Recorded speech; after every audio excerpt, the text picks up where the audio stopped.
지만 요한복음에 몇 가지 중요한 주제가 등장하는데 그 중에 하나가 바로 믿음이라고 말씀을 드렸습니다. 믿게 하려고 오셨고 믿게 하기 위해서 이적과 기사를 행하셨다라고 성경은 우리를 통해서 말씀합니다. 그렇기 때문에 누구라도 예수님의 자리를 대신한다거나 또는 바로 자칭 메시아 노릇을 하게 되는 것은 하나님 앞에 큰 죄라고 우리는 먼저 알아야 됩니다. 그래서 우리가 이 땅에 보면 이제 말씀을 받았다고 하는 사람들 가운데 자신을 신격화하는 사람들이 상당히 있다 그 말이죠. 그러니까 그렇기 때문에 우리가 무엇보다 우리가 하나님의 말씀 우리가 기억하면서 우리는 하나님의 피조물이다. 그러니까 제가 그저께 책을 하나 받았는데 책 제목이 뭐냐면 사람이 하나님이 되는 것이 진짜 신학이다 라는 제목이에요. 그래서 제가 제목만 보고 그냥 바로 뒤에다가 그냥 대놨는데 사람이 하나님이 돼야 진짜 신학이라는 거잖아요. 이분은 하나님은 창조주이고 우리는 피조물이라는 그 관계를 이게 이해를 못하는 것 같아요. 얘가 어떤 경우에라도 저하고 동등하게 될 수가 없죠. 요거는 사람이 만든 피조예요, 피조. 생명 자체가 없는 거잖아요. 그러니까 아담이 하나님이 만들 때 뭐 생명이 없었어요, 그죠? 그리고 코에 생기를 불어 넣으시니 생명이 된지라. 그래서 살게 된 거죠. 그런데 그런 아담이 하나님과 동등하게 또는 하나님이 되려고 하는 건 뭐예요? 그 욕심이라는 거죠. 그래서 우리는 어떤 수단과 방법을 동원해도 피조물의 자리를 넘어설 수 없어요. 다시 말하면 사람이 하나님이 된다는 것은 불가능하다. 근데 책이 뒤에 있습니다만 굉장히 두꺼운 책인데 저 책을 지금 현재 해가지고 많이 무상으로 좀 보낸 거잖아요. 저는 그걸 보면서 참 돈 많이 하는 사람들이 굉장히 많다. 특히 이제 계시록도 마찬가지인데 요즘 그렇게 이제 책을 해가지고 돈을 버는 사람들이 꽤 많이 있다라고 하는 것인데 우리가 해 아래 새 것은 없다고 했거든요. 특히 이제 신학은 신신학은 그만큼 지금 자유주의화 되어 있다라고 볼 수 있어요. 그리고 우리가 영적인 체험이 우리에게 굉장히 중요하고 필요하지만 그러나 그 영적인 체험이 하나님 말씀보다도 앞서가면 안 된다는 거예요. 무슨 말이냐면 하나님의 말씀은 객관적인 진리이고 체험은 주관적인 거예요. 그러니까 예를 들어서 음식이 야 정말 기가 막히게 맛있다. 그건 뭐예요? 주관적인 거예요. 저 사람 먹어보니까 별로 맛이 없어. 그건 뭐예요? 진리가 아니라는 거죠. 그러니까 우리가 체험이라고 하는 것은 주관적이기 때문에 절대화시키면 안 된다. 하나님의 말씀은 그러나 어때요? 객관적인 진리의 말씀이기 때문에 성경의 권위보다도 앞세워 될 것은 아무것도 없다라는 거죠. 그러니까 우리가 종교개혁자들이 그들이 신앙적인 체험이 없었던 게 아니에요. 칼빈이라든가 루터 같은 경우는 정말 기도를 많이 한 분이었죠. 근데 그들이 공통점이 뭐예요? 하나님의 말씀을 절대로 넘어가지 않았다는 거예요. 그러니까 칼빈은 하나님의 말씀이 멈추는 곳에서 멈췄다. 그러니까 몰라서가 아니에요, 그죠? 그런데 왜냐하면 칼빈은 뭐냐면 하나님의 말씀하는 것 이상을 넘어가는 걸 뭘로 봤어요? 죄라고 봤던 거죠. 그러니까 우리가 하나님 말씀을 우리가 잘 묵상하면서 잘 모르는 것 또는 어려운 것들은 지금 내 믿음이 내 신앙 상태가 이거는 지금 받아들이지 못하니까 하나님이 가려놓으셨나 보다 생각하고 또 다른 기회에 우리가 성경을 또 읽어보고 반복해서 읽다 보면 그때는 몰랐던 깨달았던 것들이 몰랐던 것들이 이번에는 또 알려지게 되는. 그러니까 계시의 성격이 뭐냐면 하나님의 베일을 벗기는 거잖아요. 그러니까 우리가 성경을 보면서 한두 번 읽고 나서 성경을 다 알려고 하는 건 뭐예요? 아주 그건 교만한 거예요. 그러니까 우리가 성경은 계속해서 읽어도 다 안다고 말할 수 없는 거예요.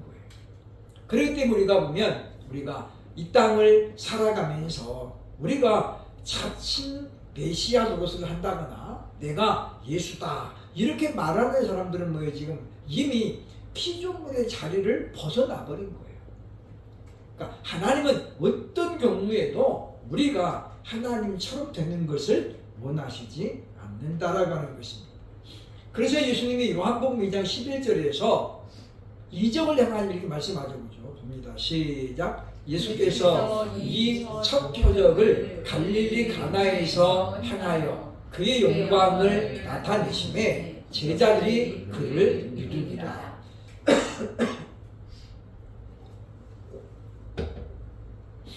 이적을 행하신 목적이 뭐냐? 혼인잔치 집을 영화롭게 하려고 그런 게 아니었어요. 그 혼인잔치 집의 신랑을 얼굴 세워주려고 그것도 아니었어요. 그 뭐라고 해요? 제자들이 그를 믿으니라. 그러니까 12제자가 지금 예수님 곁에 있지만 그들이 지금 믿음이 별로 없는 거예요. 또 많은 제자들은 예수님이 누구인지에 대해서 아직도 정확하게 몰라요. 그래서 이적을 통해서 예수님은 제자들에게 믿게 하려고 하셨다라고 하는 겁니다. 사도 바울도 에베소서 2장 8절에서 이렇게 말하죠. 우리가 구원론에 있어서 항상 첫 번째로 우리가 기억해야 될 성구가 에베소서 8절에 봅니다. 다시 봅니다. 시작. 너희는 그 은혜에 의하여 믿음으로 말미암아 구원을 받았으니 이것은 너희에게서 난 것이 아니요 하나님의 선물이라. 아멘. 구원은 오직 믿음으로만 가능한 거예요. 그런데 그 믿음이 바로 하나님의 선물인데 하나님이 어떤 사람에게 믿음이라는 선물을 주셨느냐? 하나님께서 택하신 자들에게 주셨다는 거예요. 그래서 에베소서 1장부터 바울은 선택에 대해서 이야기하잖아요. 창세전에 하나님의 기쁘신 뜻대로 선택하셨다는 거예요. 그러니까 인류의 몇 퍼센트가 누구가 선택을 받았는지는 우리가 알 바가 아니에요. 그러니까 우리가 기도하면서 그런 기도 제목은 안 하는 게 좋아. 하나님 저한테만 알려주세요. 이렇게 해가지고 뭐 우리가 이제 보면 뭐 점쟁이들 가가지고 제가 사주에 아들이 있겠습니까? 없겠습니까? 이렇게 물어보는 거 똑같은 거예요. 그 무당이 그걸 알면 그러고 있겠어요, 그죠? 그러니까 우리는 그런 걸 보면서 우리가 하나님 앞에 과연 내가 지금 선택을 받은 자인가 아닌가는 뭘로 알 수 있느냐? 내가 예수 그리스도를 믿는 믿음이 있으면 그것은 뭐예요? 하나님의 선택을 받은 거고 교회를 내가 다녀도 성경을 읽어도 이게 무슨 이런 게가 있어 해가지고 안 믿어지면 뭐예요? 나는 아직까지 뭐예요? 선택받지 못한 사람이에요. 억지로 해서 되는 게 있고 억지로 해도 안 되는 것이 있어요. 근데 믿음은 억지로 생기는 게 아니에요. 분명히 말씀하잖아요. 바로 믿음으로 말미암아 구원을 얻었는데 이것은 하나님의 선물이라. 그러니까 믿음도 선물이고 믿음의 결과인 구원도 하나님의 선물이라고 성경은 우리에게 분명히 말씀하고 있다고 하는 것입니다. 그렇기 때문에 우리가 보면 오직 믿음으로 구원은 받고 행함으로는 뭘 하는 거예요? 구원을 입증하는 거예요. 그러니까 이제 제가 학생들을 이렇게 이야기하다 보면 구원론이 굉장히 흔들리고 있는 학생들이 오히려 많아요. 그리고 행위 구원하고 믿음의 구원을 아직도 구분을 못하는 분들이 있어요. 무슨 이야기냐면 많은 분들이 로마서 1장을 설명하면서 보면 육적인 열매가 쭉 나오잖아요. 그죠? 그러면서 뭐 이렇게 살면 구원 못 받습니다. 이렇게 말하잖아요. 그게 하나님의 구원이에요. 우리는 이렇게 저렇게 살 수가 없어요. 우리는 죄 없이는 살 수가 없고, 물론 어떤 부자 청년이 예수님을 찾아와가지고 내 부모를 공경하라, 내 이웃을 사랑하라, 이런 계명을 내가 어려서부터 다 지켰습니다 라고 말했지만은 예수님은 바로 그 가운데 뭘 발견한 거예요? 이 사람의 영적인 교만을 발견한 거예요. 우리가 부모에게 효도하는 거 다라는 건 없어요. 그죠? 어떤 사람이 우리가 아무리 뭐 효자상을 타고 그래도 그 효도가 100점 만점은 없어요. 그런 것처럼 우리가 이웃을 사랑하는 것도 완성이라는 건 없는 거죠. 그러니까 예수님이 그에게 뭘 이야기하는 거예요? 네 재산을 팔아 가난한 자들에게 주고. 그게 뭐예요? 지금 이웃을 사랑하는 거예요. 그리고 뭐라고 그래요? 나를 따르라. 그러니까 네가 네 재물을 다 팔아가지고 가난한 자들에게 주면 그게 구원이 아니고 나를 따르면 구원을 받는다는 거예요. 근데 그 사람이 뭐예요? 가진 것이 많았기 때문에 그냥 근심하며 떠나니라 그렇게 돼 있어요. 그러니까 가난한 자들에게 다 주라. 그러면 구원을 받는다는 건 뭐예요? 그건 합의 구원이에요. 그러나 성경은 뭐예요? 오직 믿음으로 말미암아 구원을 받았다라고 말하잖아요. 이게 하나님의 선포예요. 그러면 구원에 이르는 다른 방법은 있어요, 없어요? 없다는 거예요. 오직 믿음 아니고는 없어요. 근데 누구를 믿어야 되는 거예요? 예수님을 믿는 거예요. 그런데 우리는 이제 거기서 자꾸 헷갈리죠. 그러면 회개 안 하면 어떻게 됩니까? 회개 안 하면 뭐예요? 천국에 못 가요. 왜? 우리가 죄를 짊어지고 있는 상태에서는 못 들어가는 거예요. 하나님 나라는. 그러니까 우리는 어떻게 되냐? 우리는 그래서 우리가 지은 죄를 우리가 날마다 하나님 앞에 고백해야죠. 그리고 우리에게 죄가 없다 하면 하나님을 거짓말하는 자로 만든다. 요한 1서 1장 9절이 말하고 있는 거잖아요. 그러니까 우리는 예수를 믿음으로 말미암아 우리가 거룩하게 되어지지만, 그러나 그 거룩함이 하나님 보시기에 완전한 거룩함은 절대 아니다 그 말이에요. 하나님 앞에 우리는 항상 뭐에 부족해요. 그래서 제가 설명을 드렸습니다마는 밝은 것이 오면 어떻게 해요? 다른 것들이 다 드러나요. 여기 안에 있을 때는 여기가 뭐 먼지가 있는데 안 보이니까 몰라요. 그런데 우리가 어때요? 여기 햇빛이 그냥 창문 열고 아침에 보면 먼지가 어떻게 해요? 여기 안에 먼지가 푹 있어요. 그러니까 제가 목이 칼칼한 거예요. 그게 먼지가 있으니까. 그러니까 우리는 안 보인다고 해서 없다 그러면 안 된다는 거죠. 우리가 그냥 안 보이니까 인식을 못하고 살아가는 것 뿐이지 분명히 어떻게 해요? 존재하는 것들은 있다라고 하는 것입니다. 그래서 우리는 구원의 확신을 가지고 살아야 되는데, 내가 예수를 믿고 나는 구원받았다 라는 확신은 뭘로 증명이 돼야 되냐면 행동으로 증명이 돼야 돼요. 그러니까 믿으면 어떻게 돼요? 순종하는 거죠. 반대로 못 믿으면 순종을 못하는 거예요. 그러니까 너희는 이렇게 기도하라. 그러면 하나님이 반드시 응답하신다. 이걸 믿는 사람은 어떻게 하는 거예요? 기도에 매달리는 거고, 못 믿으면 어떡합니까? 기도 못하는 거예요. 그리고 하는 말이 뭐예요? 기도해도 소용없더라. 얼마나 기도했는데요? 30분 해보고 또는 뭐 3일 해보고, 그리고 어떻게 해요? 해도 소용없더라. 이렇게 되는 건 곤란하다는 거죠. 그러니까 성경은 뭐라고 그래요? 쉬지 말고 기도하라. 그러니까 우리 일상에서 기도가 습관이 되고 생활이 돼야 된다. 그러니까 우리가 뭔가 아쉬울 때와 하는 것은 뭐예요? 하나님을 그 마음 아프게 하는 거다라고 하는 거예요. 그래서 우리가 바로 구원은 믿음으로만 가능함을 보여주고 있다라는 겁니다. 그래서 그것을 영생을 주시기 위해서 예수님 뭐예요? 이 땅에 오셔가지고 우리에게 믿음을 주셨다라는 것입니다. 그러면서 지금 예수님이 자기 선언을 하죠. 나는 양들의 문이라. 에고 에이미, 나는 무엇입니다. 그 말이죠. 그죠?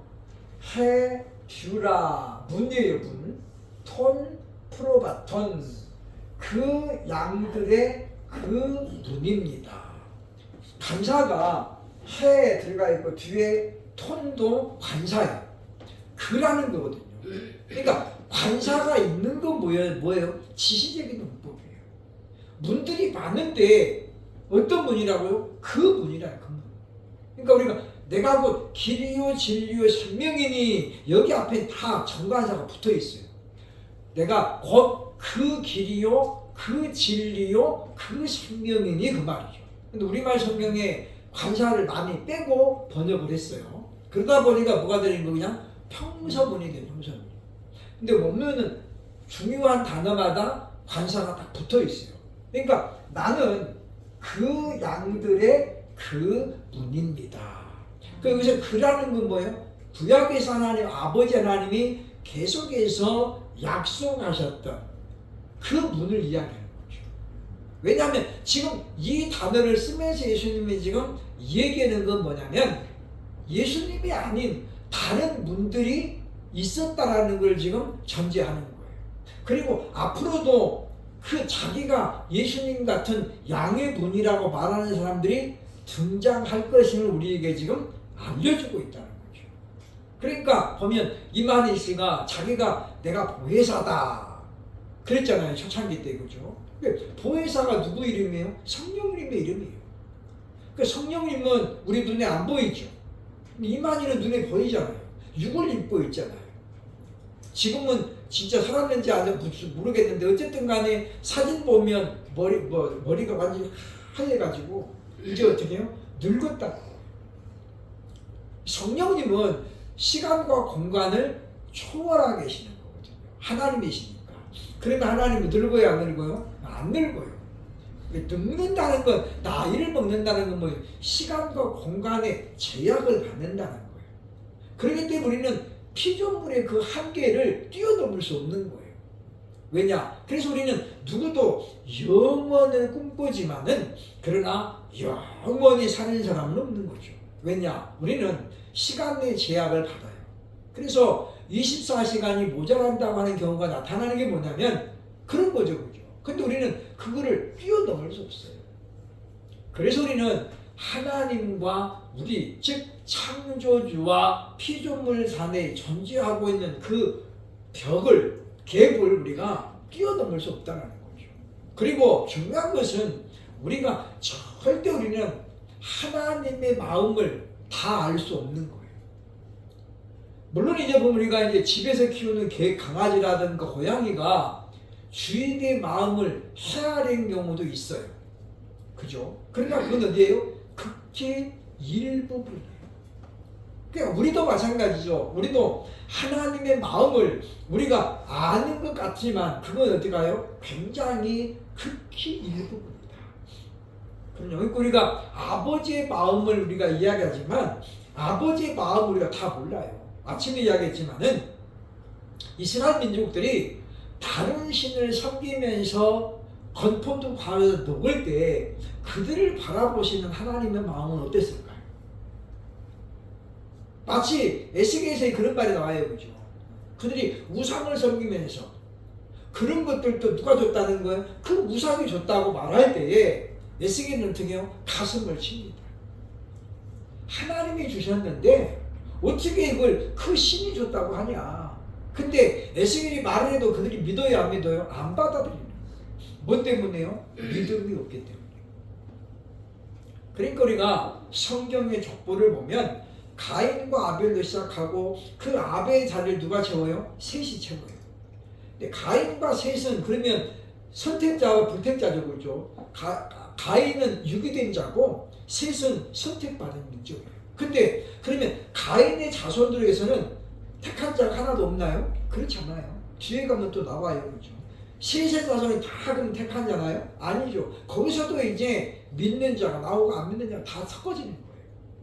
그렇기 때문에 우리가 성경이 말해요. 혈통으로 구원받는 게 아니라는 거예요. 너희가 아브라함의 자손이라고 해서 다 구원받는다고 생각하지 말라. 그렇게 주님이 우리에게 말씀하십니다. 자, 나는 양들의 문이다라는 것은 예수님의 자기 정체성에 대한 선언이에요. 선언. 양의 우리에 들어가는 유일한 문이라고. 그리고 모세를 통해서 예언했던 나와 같은 그 선지자는 예수님 뿐이라고 지금 말씀하고 있는 거죠. 그러니까 나와 같은 선지자, 지금 모세가 말했던 나와 같은 선지자는 뭐예요 지금? 그러니까 애굽에서 이스라엘을 해방을 시킨 사람, 그리고 약속의 땅으로 지금 백성을 끌고 가는 그 사명을 감당하는 선지자를 말하는 거예요. 그러니까 모세 이후에 선지자가 얼마나 많이 나왔어요. 그런데 그 누구도 모세가 말했던 그 선지자는 없었어요. 오로지 누구만요? 예수 그리스도만.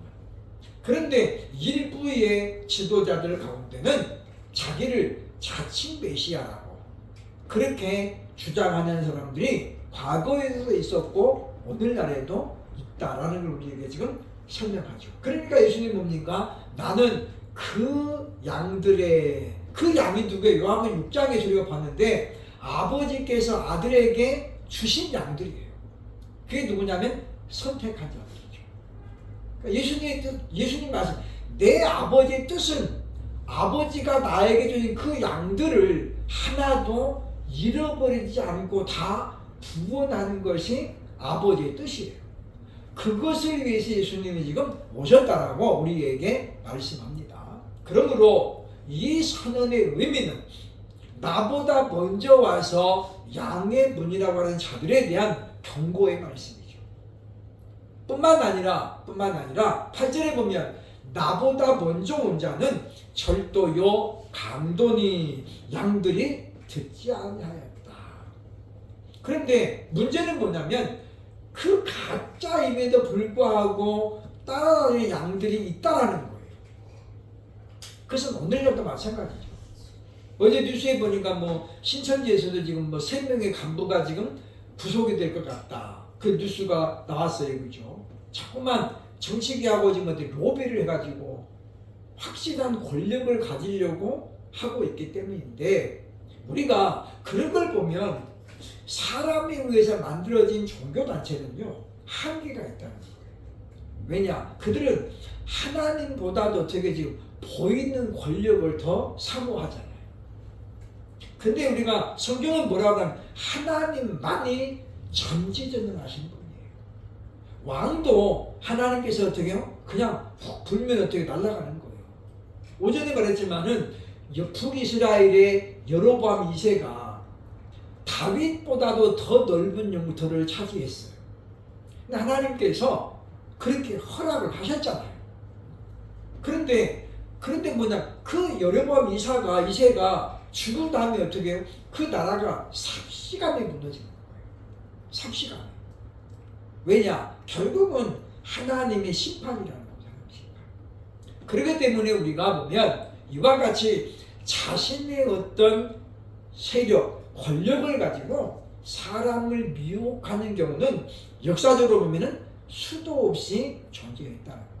북한에도 마찬가지예요. 지금 김정은이를 지지하는 사람이 있을까요? 없을까요? 있죠, 당연히. 누가요? 공산당들은 다 지지해요. 뭐 하려고요? 그래야 먹고 살잖아요. 그러니까 그 사람들이 만약에 다 반대해봐요, 그죠? 그럼 김정은이 물러나야 돼요. 근데 지금 그 사람들은 뭐 절대 충성을 맹약하잖아요. 지금도 마찬가지, 우리나라도 마찬가지예요. 흔히 말하는 열성 당원들이 있잖아요.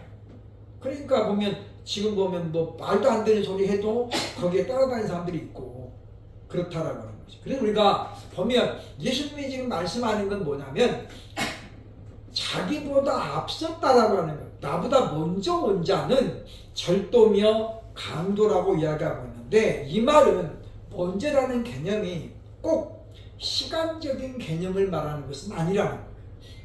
그러니까 예수님이 지금 하고 싶은 말씀의 포인트는 뭐냐면 자기를 메시아보다 높이는 사람이라고 본다는 거죠. 그러니까 무슨 말이 이렇게 되는 거죠. 보면 나보다 자기를 더 높이는 사람은 절도요 강도다라고 하는 거예요. 그러니까 우리가 모든 영광 하나님께, 종교개혁자들이 추구했던 5가지 슬로건 중에 하나가 뭐냐면 모든 영광 하나님께요. 그런데 보면 사람들이 자기 자신을 지나치게 높여가지고 마치 뭐예요? 자기가 정말 하나님인 것처럼, 자기가 예수님인 것처럼 그런 절대적인 권력을 가지고 성도들을 자기 발 아래 두려고 하는 것은 뭐라는 거예요? 지금 절도요 강도라는 거예요. 그 양들은 그 사람에게 맡겨준 거지 그 사람이 양이 아니에요. 근데 뭐냐면 유기된 자, 버려진 자들은 그런 가짜들에게 어떻게 자꾸 미혹을 당하게 돼 있어요. 그러니까 우리가 보면 이단 교회 오래 다니는 사람들은요 빠져나와도 다시 돌아가요. 왜냐? 그 사람들은 정상적인 말씀을 들으면 은혜를 못 받아요. 왜? 성경에 자꾸 없는 것들, 이런 것들을 자꾸 들은 방법이 돼가지고 그것에 갈망을 느껴요. 그리고 기성교회에 불만이 많은 사람들일수록 이단으로 많이 빠지게 돼요. 왜냐? 거기는 기성교회 목회자들을 다 비난하잖아요. 그러니까 우리가 그러기 때문에 우리는 말씀드렸지만은 내가 믿음으로 구원받았는데 구원받은 다음에 내 행위가 지금 변하고 있는가 안 변하고 있는가, 그리고 내가 지금 열매를 맺고 있는가 안 맺고 있는가를 통해서 내 구원을 어떻게 해야 된다는 거예요? 점검해 봐야 된다는 거예요. 그러니까 우리가 예수를 믿음으로 구원받으면 숨길 수 없는 변화가 2개가 생겨요. 하나는 뭐냐면 인격이 변화되는 거예요.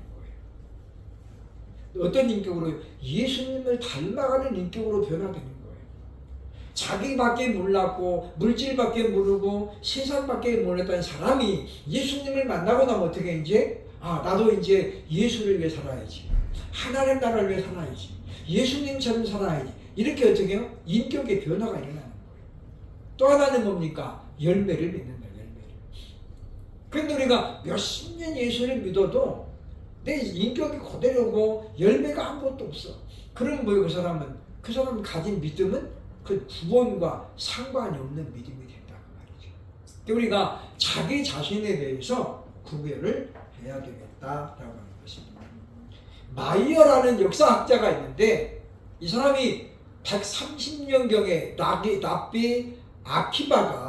아키바라는 랍비가 선생님이죠, 그죠? 거짓 메시아인 코흐바의 아들이라는 뜻인데, 코흐바가 별이라는 뜻이에요. 별의 아들이라는 건데 이 사람이 진짜 메시아다라고 얘기하기 시작했어요. 그리고 결국 많은 유대인들에게 메시아가 오셨으니 우리가 로마 학자에서 벗어나야 된다. 그래가지고 뭐 했다는 거예요? 대대적으로 로마에 대항을 했어요. 결과가 뭐예요? 지금 전멸이에요. 전멸.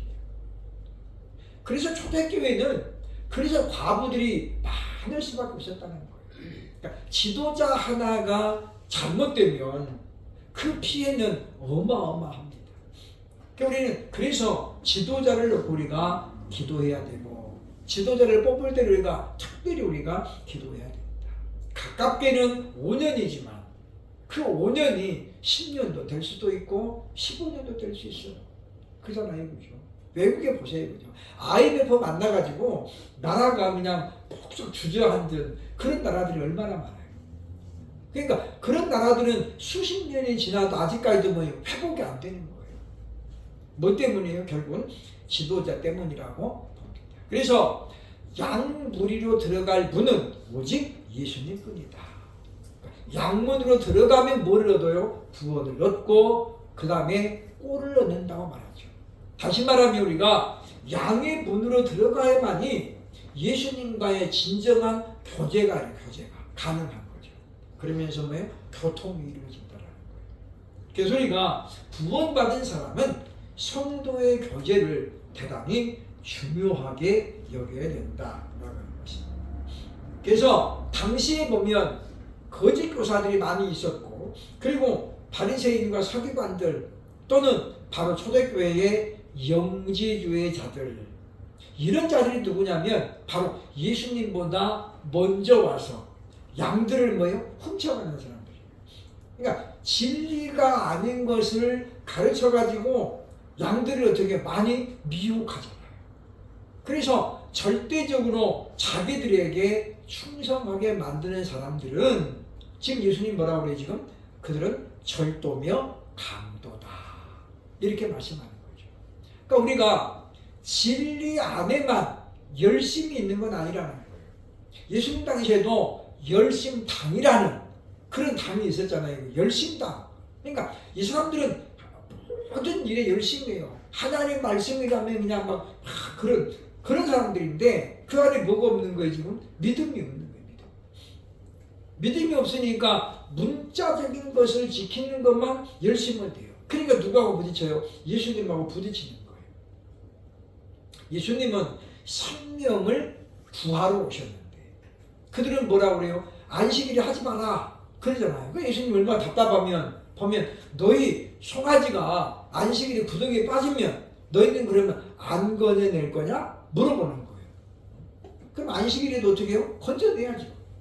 그래서 예수님께서 말씀하잖아요. 인자가 온 것은 바로 선을 행하고 사람을 살리려 왔다라고 말씀하고 있다고 하는 것입니다. 9절에 나타낸 말씀, 내가 문이요 누구든지 나로 말미암아 들어가면 구원을 얻고 또는 이 꼴을 얻으리라는 말씀은 바로 밀접한 교제를 나타낸다라고 하는 거예요. 그래서 이것은 내가 너희 안에, 너희가 내 안에 거하며 이라는 말과 동일한 의미의 말씀이죠. 그러니까 요한복음 15장으로 뒤에 넘어가면 그 말이 나오잖아요. 내가 너희 안에, 너희가 내 안에 거하면 무엇이든지 구하라. 그래야만 된다는 거예요. 이루신다는 거예요. 또 열매를 맺던 방법도 뭐예요? 예수님 안에 우리가 거해야, 그리고 예수님이 내 안에 거해야 열매는 맺을 수 있다라고 말씀을 하고 있다고 하는 것입니다. 그러면 우리는 세상의 어떤 유명한 사람의 말보다도 예수께서 행하신 말씀에 귀를 기울이고, 그리고 어떻게 해야 돼요? 계속해서 읊조려야 돼요. 묵상해야죠. 이게 무슨 뜻인가? 이게 무슨 의미인가? 우리가 생각을 해야 되겠다라고 하는 것입니다. 예수님께서 양림으로 오신 이유가 오늘 본문에 분명히 나오는데 10절에 보면 내가 온 것은, 그러죠. 첫 번째 뭐예요? 양으로 생명을 얻게 하려고. 이게 뭐예요? 영생이죠, 영생. 구원을 우리에게 얻게 하려고 예수님 오셨다는 거예요. 두 번째는 풍성이 얻게 하려는 것이옵니다. 그래서 이 뭘 풍성히 얻는다는 거예요? 지금 우리가 영원한 영생을 누리는 자는 풍성한 삶의 복을 누려야 된다는 거죠. 그러니까 우리가 예수를 믿고 단순히 천국만 가는 것이 목적은 아니에요. 그럼 어떻게 해야 돼? 우리가 예수를 믿음으로 이 땅에 살면서 하나님의 말씀을 믿음으로 순종함으로 우리가 어떻게 해야 돼? 복을 받아서, 그래서 하나님이 내게 복을 주셨다라는 것을 사람들에게 알려야 된다는 거죠. 그래야 다른 사람들도 마치 이적을 보고 예수님을 믿은 것처럼 우리를 보고 나도 예수 믿어야 되겠구나, 이렇게 우리가 생각을 해야 된다고 하는 거예요. 그래서 생명을 우리에게 주시려고 오셨고, 그리고 열매를 맺게 하셨다. 요한복음 15장 16절 뒤에 가서 다시 봅니다만은 15장 16절 보면 이렇게 말합니다. 너희가 나를 택한 것이 아니요 내가 너희를 택하여 세웠나니 이는 너희로 가서 열매를 맺게 하고. 그러니까 예수님을 택한 건 뭐 때문이라는 거예요? 열매 맺으라고. 그러니까 구원받은 사람은 뭘로 증명해야 돼요? 열매로. 그리고 열매가 항상 있게 하여 내 아버지의 이름으로, 내 이름으로 아버지께 무엇을 구하든지 다 받게 하려 합니다. 그러니까 우리가 열매 없는 사람은 기도 생활도 어떻게 한다는 거예요? 막힌다는 거예요. 그러니까 열매가 항상 있어서 아버지 앞에 구하면 하나님 뭐예요? 받는다는 거죠.